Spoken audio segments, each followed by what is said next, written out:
Hello everyone, welcome back to Nepal online school. स्वागत छ हजुरहरूलाई क्लास 7 को म्याथमेटिक्सको क्लासमा।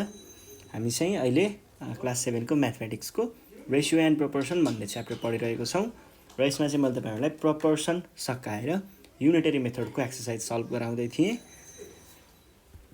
योभन्दा अगाडि हामीले युनिटरी मेथडको एक्सर्साइजको क्वेसन नम्बर 1 को ए र बी चाहिँ अनि सी सल्भ गरेको थियौँ। अब हामी क्वेसन नम्बर 2 तिर जान्छौँ है। क्वेसन नम्बर 2 को ए सल्भ गरौँ। 2 को ए के भनेको छ, men's income is rupees 12,000 per month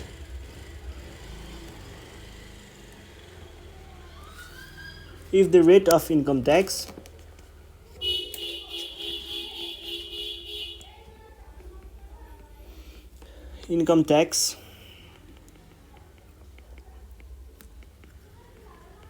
is rupees 2.50 per rupees 100. How much tax should he pay भनेर भनेको छ है। अब युनिटरी मेथड तरिकाले गर्दाखेरि चाहिँ यो चाहिँ कस्तो हो भन्दाखेरि जति धेरै इन्कम त्यति धेरै ट्याक्स, जति धेरै इन्कम भयो त्यति नै धेरै ट्याक्स तिर्नुपर्छ, जति कम इन्कम भयो थोरै इन्कम भयो त्यति नै कम ट्याक्स चाहिँ तिर्नुपर्छ। डिरेक्ट प्रोपोर्सनको कुरा छ। अब यहाँनिर हामीले यसलाई कसरी सल्भ गर्न सक्छौँ त भन्दाखेरि क्वेसनले भनेअनुसार हामीलाई सोधेको के छ, ट्याक्स सोधेको छ भने चाहिँ ट्याक्सवाला कुरा पछाडि भयो है। फर रुपीज 100 ट्याक्स इज कति, रुपीज 2.50। 100 रुपियाँको लागि 2.50 ट्याक्स छ भनेर क्वेसनले भनेको छ। अब भनेदेखि 1 रुपियाँको लागि कति होला त, फर 1 ट्याक्स कति होला, tax is rupees 2.50 divide by 100 होला। अब हामीलाई चाहिएको कतिको हो, उसको इन्कमको हो। इन्कम कति छ, 12,000।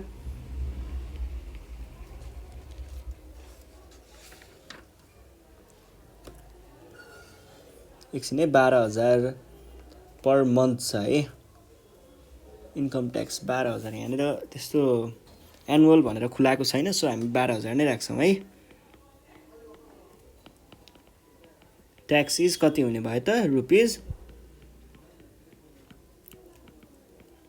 टाइम्स 12,000 दुईटा। अब 2.50 टाइम्स 12 भनेको कति हुन्छ, 2,500 भयो। अनि त्यस पछाडि यहाँनिर 0 आयो, 052 भयो। जोड्दाखेरि 3000 भयो।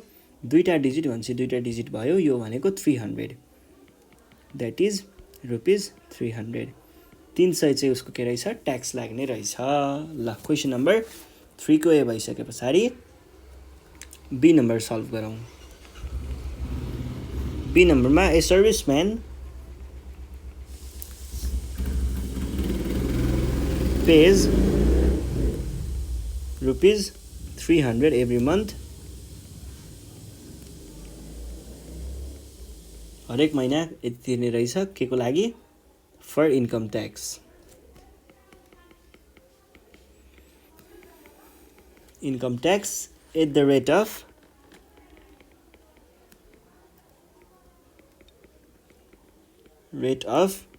Rupees 1.50 per rupees 100.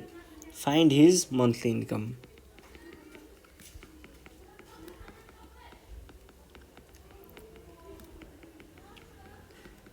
ल हेर्नुहोस् है, क्वेसन यो छ।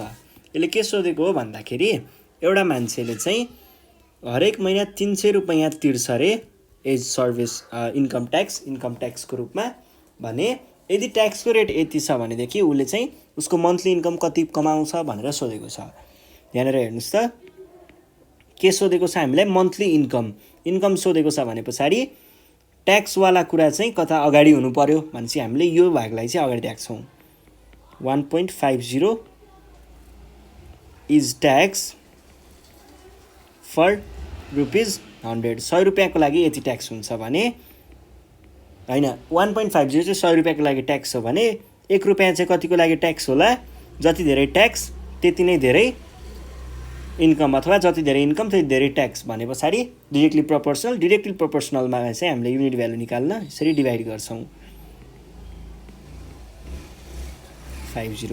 अब हामीलाई चाहिएको के छ त चाहिएको चाहिँ रुपिज 300 ट्याक्स तिर्नको लागि हाम्रो इन्कम कति हुनुपर्छ भन्ने हो।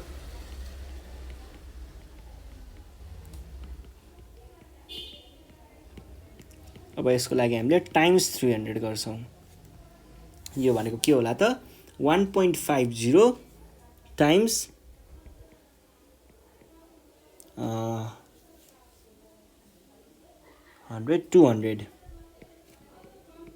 200 भनेको चाहिँ यो हुन्छ है। भने पछाडि 200 टाइम्स द्याट इज कति आयो रुपिज 20,000। यो चाहिँ हाम्रो एन्सर आयो है। 20,000 चाहिँ उसको मन्थली इन्कम रहेछ। ल यो भइसके पछाडि अर्को क्वेसन छ क्वेसन नम्बर 3 को ए। यहाँ के भनेको छ the floor of a room is 12 meter long and 7.5 meter broad। अब के भनेको छ find the area of floor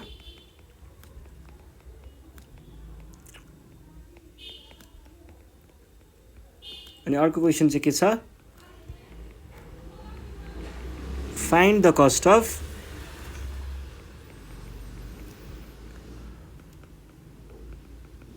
carpeting the floor at ₹80 per square meter भनेर भनेको छ। यहाँनिर पहिला सुरुमा एरिया अफ फ्लोर भनेको छ। गिभन कुरा के छ त लेन्थ L भनेको 12 मिटर ब्रेथ भनेको कति 7.5 मिटर्स भने हामीलाई एरिया निकाल्नु पर्ने छ। Therefore area is equals to length times breadth यो त फर्मुला नै भइहाल्यो 12 मिटर टाइम्स 7.5 मिटर यो भनेको 12 टाइम्स 7.5 गरौँ 5 टाइम्स 12 इज 60 07 टाइम्स 12 इज 84 0109 यहाँनिर 0.5 एउटा डेसिमल डिजिट भने पछाडि एउटा डिजिट छोडेर अर्को that is 90 metre square. Find the cost of carpeting the floor at ₹80 per square metre. अब हेर्नुहोस् है यहाँनिर के भनेको छ फर 1 मिटर स्क्वायर अथवा स्क्वायर मिटर 1 स्क्वायर मिटरको लागि चाहिँ हामीलाई कस्ट इज कति भनेको छ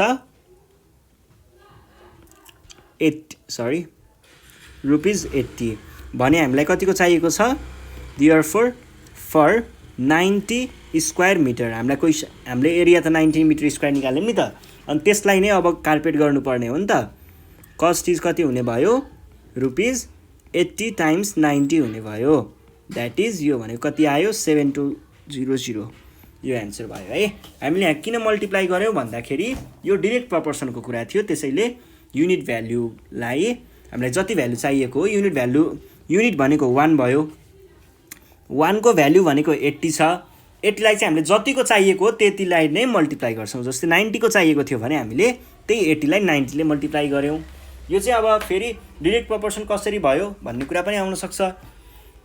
त्यो कसरी थाहा पाउने भन्दा जति धेरै एरिया त्यति धेरै नै कार्पेट लाग्यो र जति धेरै कार्पेट त्यति धेरै पैसा धेरै कार्पेटको धेरै पैसा तिर्नु पर्यो भनेपछि धेरै एरिया भयो भने धेरै कार्पेट लगाउनु पर्ने भयो अलि वाइड कार्पेट धेरै कार्पेट लगाउनु पर्ने भयो र धेरै कार्पेट लगाउँदा धेरै पैसा खर्च हुने भयो भने पछाडि धेरै एरिया भनेको धेरै पैसा भनेपछि एरिया बढ्यो भने पैसा पनि बढ्यो त्यस हिसाबले यो चाहिँ के रहेछ त डिरेक्टली प्रोपोर्सनल रहेछ। ल अब बी नम्बर हेर्नुहोस् यसैको नम्बर बी मा चाहिँ के भनेको छ a floor is 15 metre long and 10 meter broad. Here's a question. Find the cost of plastering it at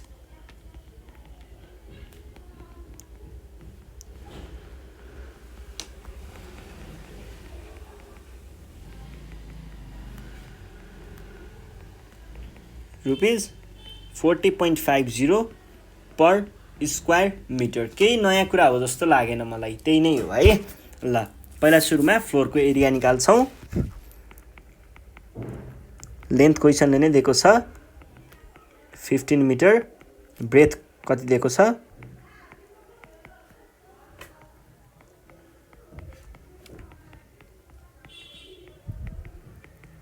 अब हामीलाई चाहिएको चाहिँ एरिया छ पहिला सुरुमा.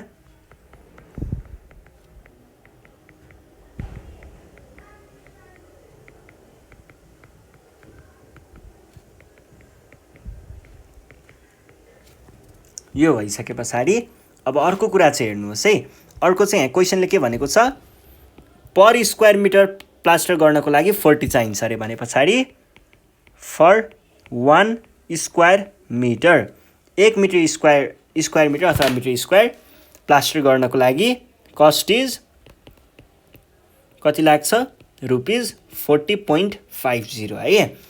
यस्तो हो भनेदेखि हामीलाई अब 150 चाहिँ 150 स्क्वायर मिटर है. 150 स्क्वायर मिटर चाहिँ प्लास्टर गर्नको लागि कति लाग्ने भयो त? Cost is rupees times 150 square metre परेन. अब यो भनेको पनि त्यही डिरेक्टली प्रोपोर्सनलकै केस थियो. ठ्याक्कै अगाडि जस्तो छ त्यस्तै नै कुरा हो. डिरेक्टली प्रोपोर्सनल कसरी भयो भन्दा जति धेरै एरिया हुन्छ त्यति नै धेरै चाहिँ हामीले प्लास्टर गर्नुपर्ने हुन्छ र प्लास्टरको चार्ज पनि त्यही एरिया अनुसार धेरै लाग्ने भयो. त्यही भएर एरिया धेरै भयो भने धेरै प्लास्टर भयो भने धेरै पैसा भन्ने हिसाबले यो डिरेक्टली प्रोपोर्सनल भएको थियो. र अब हामीले के भन्यौँ त, यति चाहिँ चार्ज लाग्छ भनेर भन्छौँ है. ल यो भइसके पछाडि अब हामी जाउँ क्वेसन नम्बर 4 मा. 4 को ए है. यहाँनिर के भनेको छ भन्दा if the exchange rate of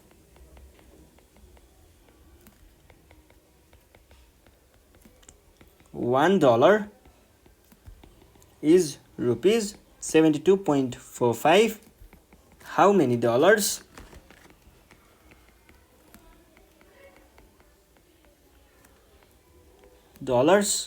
can be exchanged for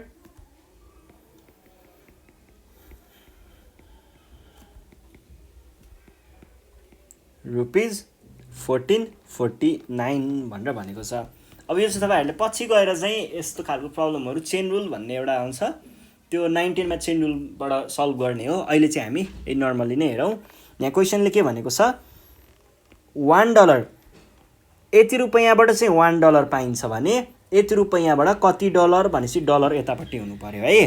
हामीले के भन्न सकियो, फर रुपीज 72.45 $1 इज एक्सचेन्ज्ड.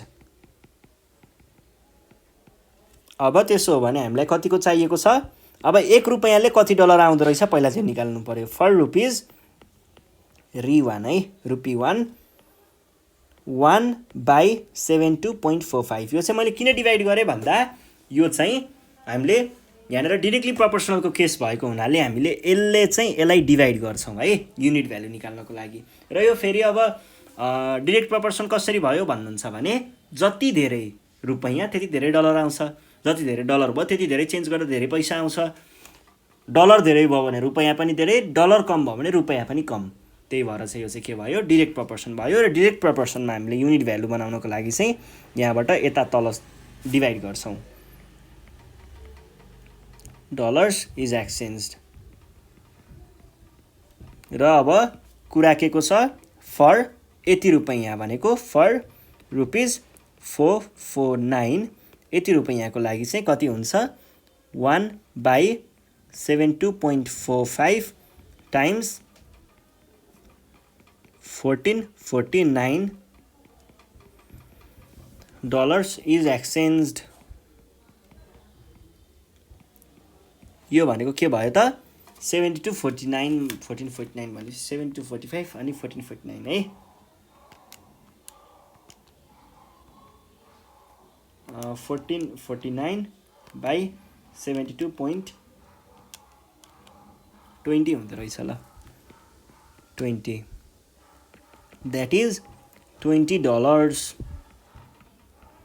ल $20 चाहिँ पाइने रहेछ रुपिस 1449 दियो भने यो कुरा थाहा भयो अब यस पछाडि नेक्स्ट क्वेसन छ question number be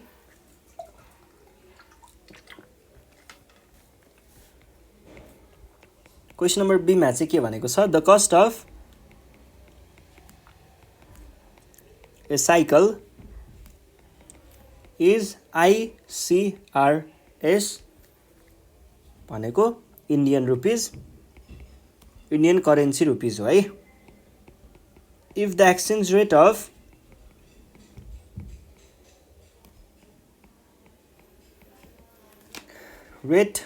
Indian currency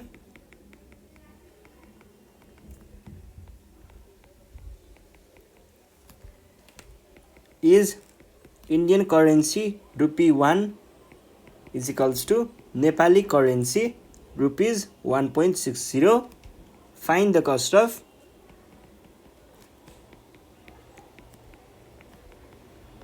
cycle in Nepali currency एकदमै सजिलो क्वेसन छ यो कसरी सल्भ गर्ने भन्दाखेरि यहाँनिर हामीलाई एक Indian currency is equals to यति भनेको छ इन्डियन करेन्सी 1 भनेको नेपाली करेन्सी रुपिस 1.60 भनेको छ अब हामीलाई पत्ता लगाउनु पर्ने यदि 3500 को साइकल छ भने इन्डियन करेन्सी 3500 को छ भने नेपाली करेन्सी कति हुन्छ भनेको छ अब यसलाई हामीले के भन्न पायौं त multiplying both sides by केले 3500 गर्दाखेरि के हुने भयो Indian currency rupees 1 times 3500 is equals to Nepali currency rupees 1.60 times 3500 यो भनेको के भयो Indian currency rupees 3500 is equals to Nepali currency rupees कति आउँछ 5600 यो चाहिँ हाम्रो आन्सर भयो है अब यसलाई तपाईहरुले के भन्न पाउनु हुने भयो त therefore the cost of cycle is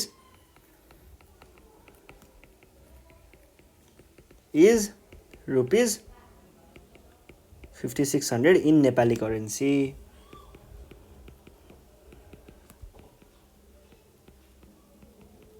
यति भनेर सकाउन सक्नुहुन्छ है ल अब जस्तै यहाँनिर क्वेसन नम्बर 5 छ अर्को 5 को ए है फ्र्याक्सन को कुरा छ 3/5 part of land covers A land cost है कस्ट रुपिस 6000 यस्तो हो भनेदेखि फाइन्ड द कस्ट अफ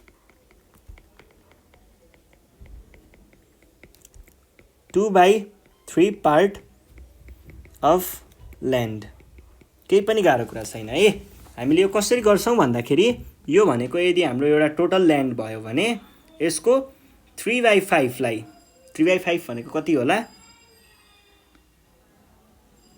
यति जति होला है 3/5 लाई चाहिँ कति पर्छ रे 6000 पर्छ भने सुरुमा हामीले टोटल होललाई कति पर्छ निकाल्छौं अनि त्यसबाट 2/3 पार्ट भनेको चाहिँ कति हुन्छ 2/3 पार्ट भनेको यति जति हुन्छ 2/3 पार्ट चाहिँ यसलाई चाहिँ कति पर्छ त्यो पनि हामीले त्यहाँबाट निकाल्छौं ल यसको लागि हामीले सुरुमा के गर्छौं त भन्दाखेरि here 3/5 part of land कस्ट्स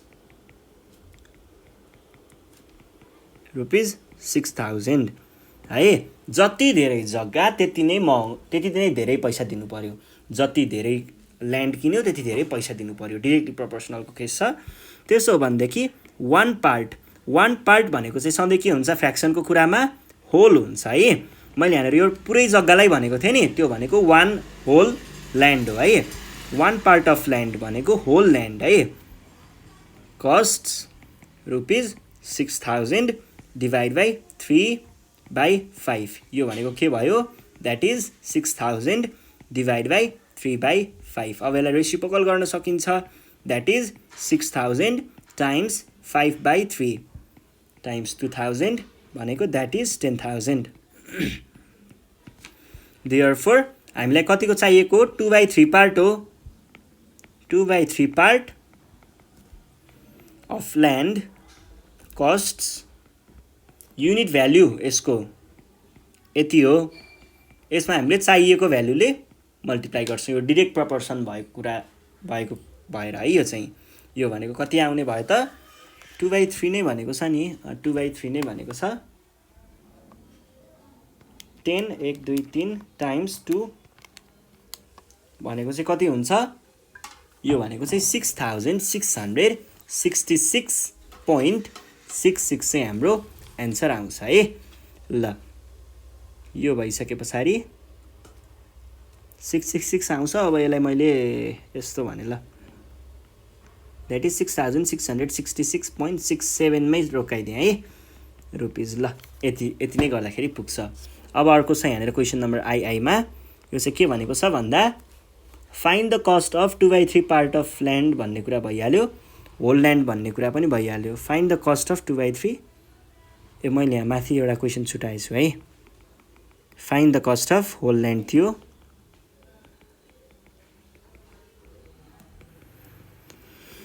whole ल्यान्डको कस्ट भनेको यहाँबाट आयो होइन, यो भयो होल ल्यान्डको कस्ट र यो चाहिँ हाम्रो सेकेन्डको भयो। अनि त्यसै गरी क्वेसन नम्बर बी छ अब डाइरेक्ट। यहाँ के भनेको छ भन्दा मिस्टर गुरुङ, यो पनि ठ्याक्कै त्यस्तै क्वेसन हो, spends rupees 2400 on his children's education, which is 1/3 part of his monthly income.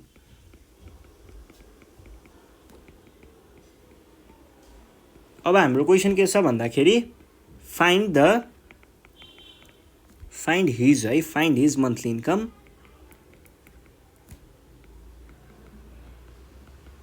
एउटा कुरा यो छ, अर्को चाहिँ इफ ही स्पेन्ड्स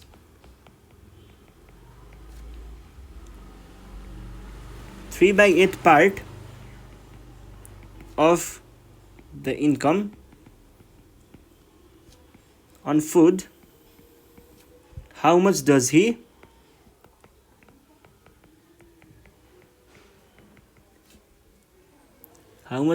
it है, it amount to भनेर भनेको छ। अब यसलाई चाहिँ हामीले कसरी सल्भ गर्ने भयौँ त भन्दाखेरि पहिला सुरुमा त 1/3 पार्ट भनेको छ, यसको होल पार्ट निकाल्नु भनेको युनिट निकाल्नु भनेको नै होल पार्ट भयो। जस्तै यहाँनिर के भनेको छ 1/3 part of income is rupees 2400। यो मैले कसरी थाहा पाएँ भन्दाखेरि spends 2400 on his children's education which is यति भनेको छ नि त। सो 1/3 पार्ट भनेको कति रहेछ 2400 रहेछ, यहाँबाट थाहा भयो। और 1 भनेको whole part of his income is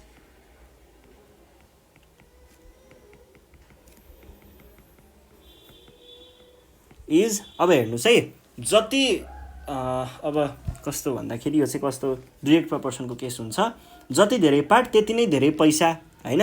यो उसको टोटल इन्कम थियो रे, यसको यति भनेको थोरै भयो, यसको अलिकति धेरै भाग भनेको अझै धेरै भयो र यसको पुरै भनेको त झन् धेरै भयो हैन। ल यो चाहिँ डिरेक्टली प्रपोर्सनलको कुरा छ, जति धेरै पार्ट त्यति नै धेरै पैसा, जति धेरै त्यसको हिस्साहरू भयो नि त्यति नै धेरै पैसा आउँछ के हैन। यो चाहिँ इन्कमको कुरा भएको हुनाले यो चाहिँ डिरेक्टली प्रपोर्सनल छ। इन्कम र इन्कमको फ्र्याक्सनको कुरा छ भने त्यो सधैँ डिरेक्टली प्रपोर्सनल नै हुन्छ हैन।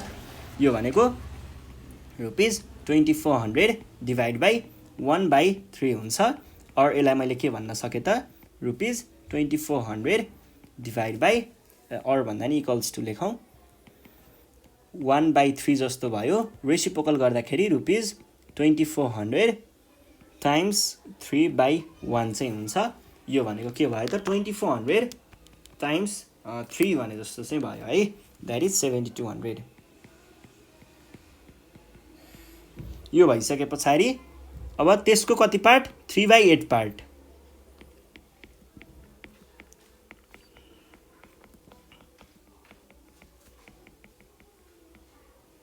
Income is rupees.